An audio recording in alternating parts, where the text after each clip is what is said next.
Hi friends, welcome to MLA Varanasi Surya, మీ 100 రూపాయల MLA. Icon బాబు గురించి ఎవరు మాట్లాడినా మాట్లాడకపోయినా నేను ఖచ్చితంగా మాట్లాడతాను. ఎందుకంటే ఐకాన్ బాబు అనే మనిషి ఇప్పుడే కాదు, రానున్న రోజుల్లో కూడా ఒక భయంకరమైన కలుపు మొక్క జనసేనకి. మా పవన్ కళ్యాణ్కి ఖచ్చితంగా పంటి కింద రాయిలా తయారయ్యే ఒక కలుపు మొక్క ఇది.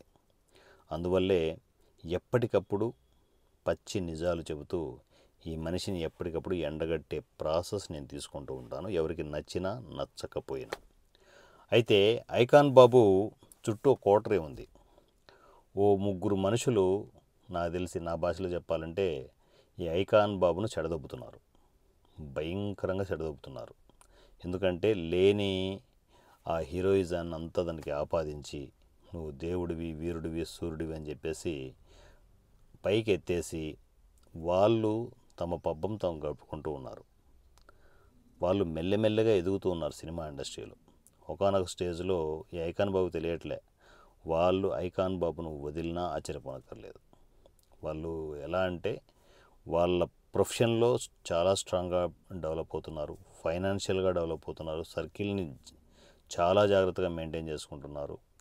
ఇవన్నీ ఇంత జరుగుతున్నా కూడా ఐకాన్ బాబు వాళ్ళని పాజిటివ్ కోణంలోనే చూస్తూ ఉన్నాడు. ఎప్పుడో ఒకసారి వాళ్ళు నెగిటివ్ అయ్యారనుకో, ఐకాన్ బాబుకి కింద మీద దోలు తీరిపోద్ది. సో ఏదేమైనా కూడా వీళ్ళు చేసే అరాచకాల వల్ల ఐకాన్ బాబు ఇలా తయారయ్యాడు అని నేను అంటాను. ఎందుకంటే హీరోగా చేస్తున్నాడు, బాగానే ఉంది, మంచి ఆర్టిస్టు, ఎవరు కాదనరు. ఎందుకంటే ఆర్య నుంచి మొన్న పుష్ప 2 వరకు యాక్టింగ్ ఇరగొట్టేస్తాడు, అది 100%. కానీ ఏం లాభం? యాక్టింగ్ ఉంది, అన్నీ ఉన్నాయి, కావాల్సినంత పలుకుబడి ఉంది, ఫైనాన్షియల్గా చాలా స్ట్రాంగ్గా ఉన్నారు. ఏం లాభం? ఇవన్నీ ఉన్నా ఒక్కటే ఒకటి లేకపోతే సంకనాయకపోతారు సినిమా ఇండస్ట్రీలో. అదేంటి అంటే వినయం, విధేయత. అవి ఎప్పుడైతే మన దగ్గర లోపిస్తాయో అక్కడ నుంచి నీ డౌన్ఫాల్ స్టార్ట్ అవుతుంది. ఈగో అనేది ఒక మనిషికి ఎక్కువైతే, ఎస్పెషల్లీ సినిమా ఇండస్ట్రీలో ఆ ఈగో ఉంటే ఎప్పుడూ రాణించలేడు. ఆ మనిషిని వెనక్కి లాగే సిచ్యువేషన్సే నేచర్ క్రియేట్ చేస్తుంది తప్ప ముందుకు వెళ్ళలేడు. ఐకాన్ బాబు విషయంలో ఆ విషయం చాలా క్లియర్గా గమనించవచ్చు మనం.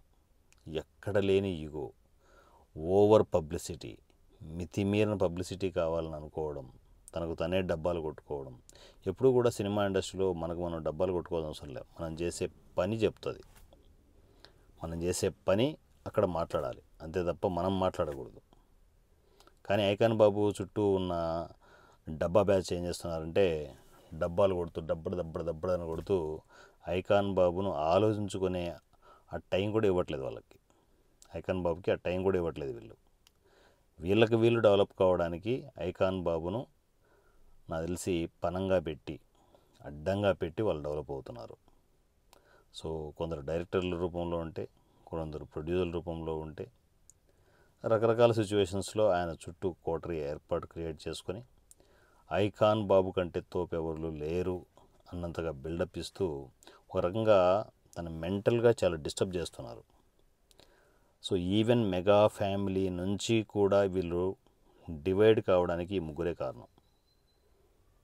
మనకెందుకు ఈ మెగా ఫ్యామిలీ? ఎన్ని రోజులు ఒకరి పంచన ఉంటాం మనం? మెగా ఫ్యామిలీ పంచన ఎన్ని రోజులు ఉంటాం అనే డిస్కషన్ చేసి ఐకాన్ బాబుని బ్రెయిన్ వాష్ చేసి అల్లు బ్రాండ్ క్రియేట్ చేయాలనే సంకల్పంతో ఈ ముగ్గురు, అల్లు బాబాయ్కి కావచ్చు అండ్ ఐకాన్ బాబుకి కావచ్చు, ఇష్టం వచ్చినట్టు నూరిపోసి అల్లు బ్రాండ్ క్రియేట్ చేయాలని చెప్పే ప్రాసెస్లో వీళ్ళందరూ కొందరు సపరేట్ టెక్నీషియన్స్ని మొత్తం అంతా సెట్ చేసుకునేసి ఆ ఏఏ క్రియేట్ చేయడం కావచ్చు, బ్రాండ్ క్రియేట్ చేయాలని చెప్పేసి పుష్ప 2తో అది వేరే లెవెల్కి వెళ్ళిపోయింది. ఆ క్యారెక్టరైజేషన్ నుంచి బయటకు రావడానికి అసలు ఈ ఐకాన్ బాబుకి కుదరట్లే. పూర్తిగా ఆ క్యారెక్టర్లో ఉంటూ నేను ఏం చెప్తే అది జరుగుతుంది, ఏ రూట్లో వెళ్తే ఆ రూట్లో వెళ్తుందని చెప్పేసి తనకు తాను పెద్ద ఒక దైవాంశ సంబుధుడిగా ఊహించుకుంటూ ఆ ముగ్గురు చెప్పే మాటలు నమ్ముతూ బ్రాండ్ క్రియేట్ చేసుకోవాలని వెళ్తున్నాడు. బ్రాండ్ క్రియేట్ చేసుకోవడం తప్పు కానే కాదు, ఇండివిజువల్గా డెవలప్ కావడం అనేది తప్పు కానే కాదు. ఇక్కడ ప్రాబ్లం అంతా ఏంటి అంటే మెగా ఫ్యామిలీని చెడు చేసి ఏకంగా పవన్ కళ్యాణ్ గారిని టార్గెట్ చేసి వెళ్ళడం అనేది చాలా రాంగ్ థింగ్. అక్కడే వాళ్ళ డౌన్ఫాల్ స్టార్ట్ అవుతుంది. ఇప్పటికే ఆల్రెడీ ఆడియన్స్లో భయంకరంగా మంచు ఫ్యామిలీ ఈక్వల్ టు ఐకాన్ బాబు అన్నంత దారుణంగా వెళ్ళిపోయింది. అంత డిగ్రేడ్ అవ్వడానికి రీజన్ కేవలం ఐకాన్ బాబు యాటిట్యూడ్. ఆ ఈగో ప్రాబ్లం ఉండడం వల్లే, యాటిట్యూడ్ అలా ఉండడం వల్లే, అతి పొగరు ఉండడం వల్లే, అతి పబ్లిసిటీ ఉండడం వల్లే సంక నాకిపోతున్నాడు. మొన్న ఆ ఇన్సిడెంట్స్లో టీషర్ట్లు వేసుకొని ఐకాన్ అని చెప్పేసి ఎక్కడ చూసినా పబ్లిసిటీ చేసుకునేసి అడుగు పెడితే పబ్లిసిటీ కావాలని ఎంత దురద చూడండి. ఆ దురదగా ఏ స్థాయికి తీసుకెళ్తుందంటే ఐకాన్ బాబుని తన కెరియర్, సినిమా కెరియర్ సంకనాకిపోయే విధంగా తనకు తనే ప్లాన్ చేసుకుంటున్నాడు. అందువల్ల ఏ డైరెక్టర్లు ముందుకు రావడం లేదు, వచ్చిన డైరెక్టర్లు కూడా వెనక్కి వెళ్ళిపోతున్నారు, సినిమాలు క్యాన్సిల్ అయిపోతున్నాయి. రీజన్ కేవలం ఐకాన్ బాబు ఆ తలపొగరు, ఆ ఈగో ప్రాబ్లం, వీటి వల్లే తను సర్వనాశనం అవుతున్నాడు. మరి ఐకాన్ బాబును ఎవరు కాపాడతారు? ఈ ముగ్గురు నుంచి ఎవరు కాపాడతారు? ఈ ముగ్గురు నాకు తెలిసి ఒక రకంగా ఐకాన్ బాబును బంధించేస్తున్నారు. మీకు తెలియట్లే, చాలా స్ట్రాంగ్గా బంధించేస్తున్నారు. ఐకాన్ బాబును వేరే లెవెల్లో కూర్చోబెడతామని ఏంటి లెవెల్లో కూర్చోబెట్టేది సంక నాకిపిస్తున్నారు. మీకు మీరు కూడబలుక్కొని ఫైనాన్షియల్గా మీరు సినిమా ఇండస్ట్రీలో సెటిల్ అవుతూ ముందుకు వెళ్తున్నారు తప్ప ఐకాన్ బాబు కెరియర్నే సంక నాకిపిస్తున్నారు.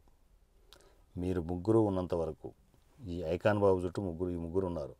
ఆ ముగ్గురు ఉన్నంత వరకు ఐకాన్ బాబు నాకు తెలిసి సినిమా ఇండస్ట్రీలో కూడా బాగుపడ్డాడు. ఏవేవో ప్లాన్లు చేస్తున్నారు, అడ్డమైన ప్లాన్లు చేస్తూ దాన్ని ఈ అల్లు బాబాయ్కి ఏమైందో నాకు అర్థం కావడం లేదు.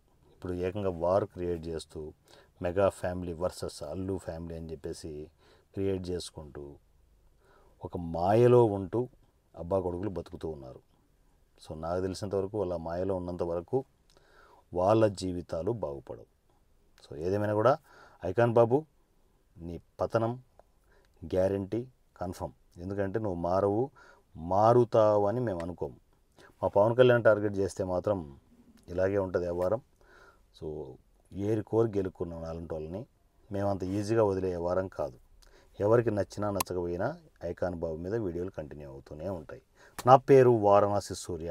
I'm from MLA Varanasi Surya, మీ 100 రూపాయల ఎమ్మెల్యే. Thank you.